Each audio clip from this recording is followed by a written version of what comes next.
Selamat pagi adik-adik.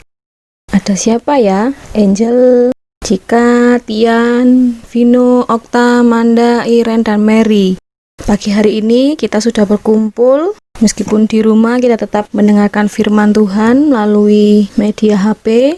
Pada pagi hari ini Kak Christine akan bercerita satu kisah tentang Yesus menampakkan diri kepada Thomas. Pada bacaan Alkitab kita pada minggu ini terdapat di dalam Yohanes 20 ayat 24 sampai 29. Nah, siapa di sini pernah melihat orang memaku kayu atau papan? Pasti kalau kita melihat mereka ketika ada yang paku tersebut bengkok, pasti terdapat bekas lubang ya ketika dicabut.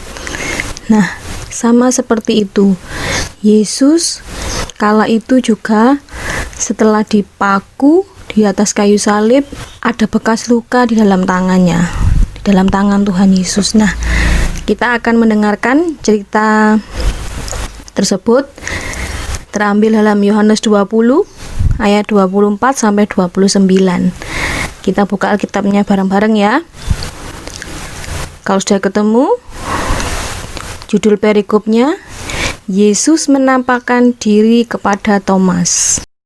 Ayat 24, tetapi Thomas, seorang dari ke-12 murid itu yang disebut Didimus, tidak ada bersama-sama mereka ketika Yesus datang ke situ. Maka kata murid-murid yang lain itu kepada Thomas, "Kami telah melihat Tuhan."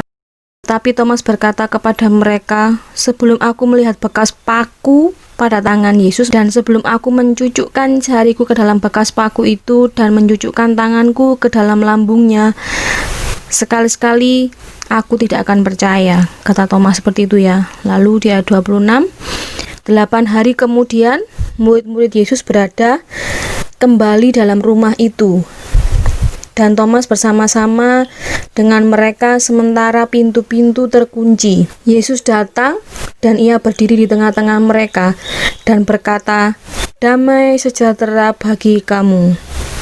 Kemudian Yesus berkata kepada Thomas seperti ini, "Taruhlah jarimu di sini dan lihatlah tanganku. Ulurkanlah tanganmu dan cucukkan ke dalam lambungku. Dan jangan engkau tidak percaya lagi, melainkan percayalah." Lalu Thomas menjawab seperti ini, "Ya Tuhan dan Allahku." Ayat 29, kata Yesus kepada Thomas, "Karena engkau telah melihat aku, maka engkau percaya. Berbahagialah mereka yang tidak melihat, namun percaya." Nah, adik-adik, melalui cerita ini kita dapat belajar bahwa meskipun kita tidak melihat Tuhan Yesus kala itu atau saat ini, namun kita percaya bahwa Alkitab mengatakan ada tanda paku di tangannya, ada bekas luka pada lambungnya ya, karena Yesus sendiri dipaku di kayu salib dan lambungnya ditusuk oleh tombak ya, oleh tentara Romawi waktu itu. Nah, kita dapat belajar bahwa kita memiliki iman percaya kepada Allah ya. Di ayat 29 itu dikatakan, Allah memberkati mereka yang percaya kepada Yesus. Jadi kita harus percaya. Jadi kita harus senantiasa memiliki iman percaya. Dan kita akan berbahagia. Meskipun kita tidak melihat, namun kita percaya. Yesus sangat ingin kita percaya kepadanya dan tidak ada keraguan. Yesus itu tahu segala sesuatu. Dia tahu apa yang Thomas katakan. Sebelum Yesus datang, Yesus tahu apa yang Thomas katakan di ayat 25 ya. Nah, sebagai anak-anak Tuhan tidak harus seperti Thomas, menyentuh baru percaya, tapi kita hanya mendengar saja dan membaca Alkitab, kita harus percaya bahwa Yesus itu ada. Yesus itu telah mati di kayu salib untuk menebus dosa kita. Oleh sebab itu, satu hal yang Kak Gisim mau ajarkan, kita harus percaya, kita harus senantiasa memiliki iman, pengharapan kepada Tuhan ya. Nah, oleh sebab itu adik-adik, mari kita belajar untuk senantiasa percaya dan memiliki iman pengharapan kepada Tuhan Yesus. Ayat hafalan minggu ini terambil dalam Yohanes 20 ayat 29. Kata Yesus kepadanya, "Karena engkau telah melihat aku, maka engkau percaya. Berbahagialah mereka yang tidak melihat namun percaya." Yohanes 20 ayat 29. Kata Yesus kepadanya, "Karena engkau telah melihat aku, maka engkau percaya. Berbahagialah mereka yang tidak melihat namun percaya." Mari kita mengakhiri sekolah minggu kita pada pagi hari ini. Kak Christine akan berdoa ya.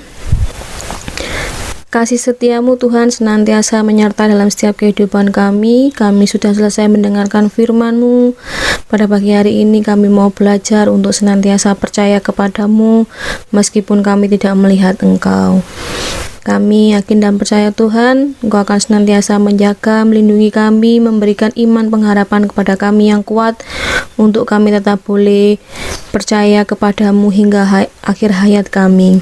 Terima kasih untuk firman Tuhan yang singkat ini yang mengajarkan kami untuk kami boleh percaya, untuk kami boleh berbahagia meskipun kami tidak melihat Engkau di kala itu. Kami yakin dan percaya Tuhan, firman-Mu sungguh nyata dan sungguh hidup dan tinggal di hati kami. Terima kasih Tuhan Yesus, terpujilah nama-Mu, hanya dalam nama Tuhan Yesus kami berdoa dan mengucap syukur, haleluya, amin. Nah adik-adik, sekolah minggu kita sudah selesai. Jangan lupa ayat hafalannya dihafalkan, dikirimkan lewat media WA yang sudah tergabung. Jumpa lagi dalam minggu depan. Selamat berhari Minggu, Tuhan Yesus memberkati.